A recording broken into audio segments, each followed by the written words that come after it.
السلام علیکم ورحمۃ اللہ وبرکاتہ۔ اللہم صلی علی سیدنا محمد وعلی آل سیدنا محمد وبارک وسلم۔ عزیزان گرامی، سالکین طریقت کے لیے اور اپنے پیاروں کے روح سے ملاقات کا طریقہ عمل فوت شدگان، وہ عالم برزخ میں ہو یا عالم ارواح میں، تو یہ عمل بزرگان دین کے مجربات میں سے ہیں، آزمودہ عمل ہے، مجرب ہے، اور سلاسل طریقت میں مسلسل سینہ بسینہ بھی آ رہا ہے اور کتابوں میں بھی ہے۔ لیکن دوسرا، اگر اس کا بغور نور فراست سے دیکھا جائے تو رجال الغیب جو ہمارے آنکھوں سے اجل ہے، تو یہ عمل رجال الغیب سے ملاقات کا طریقہ خواب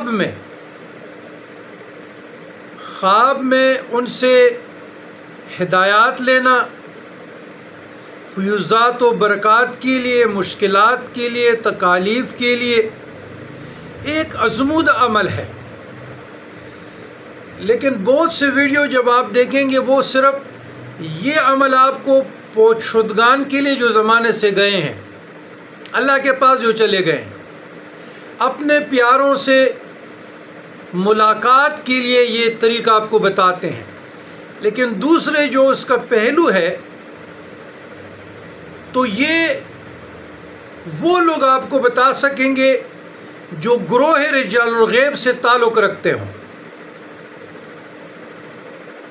تو یہ ایک آزمودہ عمل ہے، اور رجال الغیب سے جو ہمارے آنکھوں سے اوجھل ہے، اگر یہ عمل آپ کریں گے، بے شک ہفتے میں ایک مرتبہ کریں، تو رجال الغیب کی مدد، جس طرح حدیث میں آیا ہے، حسن حسین میں بھی اس حدیث کو لایا گیا ہے، یا عباد اللہ اعیننی، یا عباد اللہ اعیننی، اور ایک اور جگہ پہ آیا ہے یا عباد اللہ اعیسنی،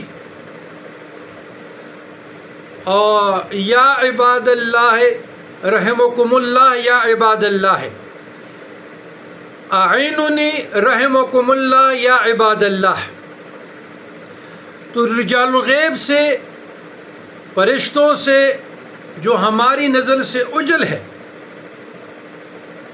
اور نظام تقوین کے لوگ ہیں، تو اس سے مدد لینے کے لیے بھی یہ عمل بہت مجرب ہے۔ عمل کیا ہے؟ عشاء کے بعد 4 رکعت نوافل پڑھے، فاتحہ کے بعد سورہ تکاثر 1 مرتبہ پڑھے، پھر دوسری رکعت میں بسم اللہ الرحمن الرحیم الحمدللہ رب العالمین وللضالین آمین، پھر سورۃ تکاثر پڑھے، پھر تیسری رکعت میں بھی سورۃ تکاثر پڑھے، پھر چوتھی رکعت میں بھی سورۃ تکاثر پڑھے۔ اچھا، بعض لوگوں میں ایک یہ بھی پایا جائے گا کہ تیسری رکعت میں اگر ہم اٹھتے ہیں تو ثنا پڑھ سکتے ہیں، سبحانک اللہم و بحمدک و تبارک اسمک و تعالی جدک و لا الہ غیرک، یہ تو نوافل ہے، بالکل آپ پڑھ سکتے ہیں، اس میں کون سی حرج ہے؟ تو یہ 4 رکعت ہو گئے، اور اس میں 4 بار آپ نے سورۃ تکاثر کو پڑھ لیا۔ اس کے بعد پھر اللہ کی تعریف کرے، اللہ کی تعریف یعنی سورۃ فاتحہ 1 مرتبہ پڑھے، اس کے بعد بر مصطفیٰ صلی اللہ علیہ وسلم صلاۃ و سلام پڑھے، درود شریف، اس کے بعد پھر 1 مرتبہ سورۃ تکاثر پڑھے،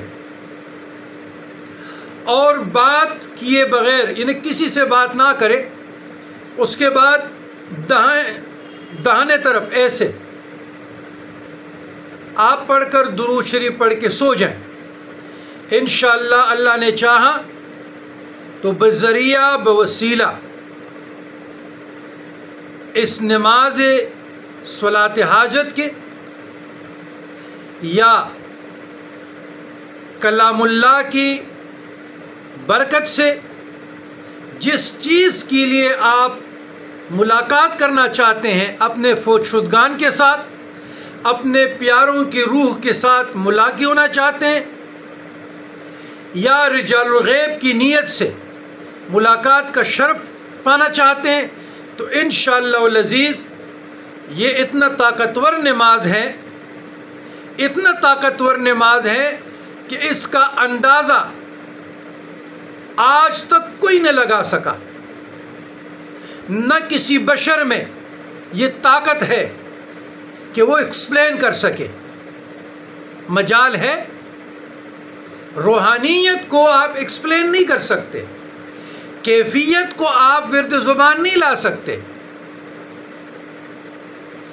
کیفیت کو آپ کیسے ایکسپلین کریں گے؟ نور کو، نور فراست کو۔ مومن کی فراست سے بچو، وہ اللہ کی نور سے دیکھتا ہے۔ اور غالباً سورہ زمر میں ہے، بسم اللہ الرحمن الرحیم، افمن شرح اللہ صدرہ للاسلام فہو علی نور من ربہ، یہ جو آیت پہ آپ تفکر کریں اور دعائے موسیٰ علیہ السلام پہ تفکر کریں، رب اشرح لی صدری ویسر لی امری واحلل عقدۃ من لسانی یفقہوا قولی، رب اشرح لی صدری، سینے کا کھولنا۔ سورۃ انشراح پہ تفکر کرے، تدبر کرے، بسم اللہ الرحمن الرحیم، الم نشرح لک صدرک ووضعنا عنک وزرک الذی انقض ظہرک ورفعنا لک ذکرک فإن مع العسر یسرا ان مع العسر یسرا فإذا فرغت فانصب وإلی ربک فارغب۔ یعنی آپ دیکھیں کہ شرح صدر کیا ہوتا ہے۔ یہاں تو گلی گوچوں میں کتب غوث بیٹھے ہیں جناب، جس پر کیفیت وارد ہوئی ویسے ٹاٹ باٹ کے ساتھ بیٹھ سکتے ہیں کیونکہ ایک فقیر گرگٹ کی طرح اس کا کیفیت بدلتا رہتا ہے، ایک کیفیت کہاں پہ سٹیبل رہ سکتی ہے؟ تو اتنے ٹاٹ باٹ کے سید مرمرین اور بوسکی میں اور تازہ اور خرم اور ہنسنے میں اور کانوں میں ایسے نہیں رہ سکتا۔ اللہ معاف فرما دے، ہمارا کسی پہ تنقید یا اعتراض نہیں ہے، لیکن تصوف کو ان لوگوں نے مذاق سمجھا ہے۔ میں کہتا ہوں،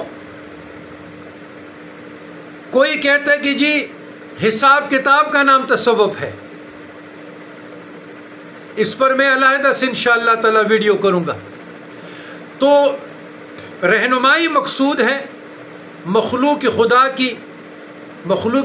کی بےلوث خدمت، یہ انسانیت کی خدمت بغیر غرض و غایت کے، یہ بزرگان دین کا شیوا ہے، بزرگان دین کا طریقہ ہے۔ اس پہ عمل کیجئے گا، انشاءاللہ باغ و بہار ہو جائیں گے، اور روحانیت کے لیے بھی اور پرسکون زندگی کے لیے بھی بہت مجرب عمل ہے۔ اللہ تعالیٰ آپ لوگوں کو توفیق عطا فرمائے اس عمل پہ استقامت سے رہنے کا۔ والسلام علی من اتبع الہدی۔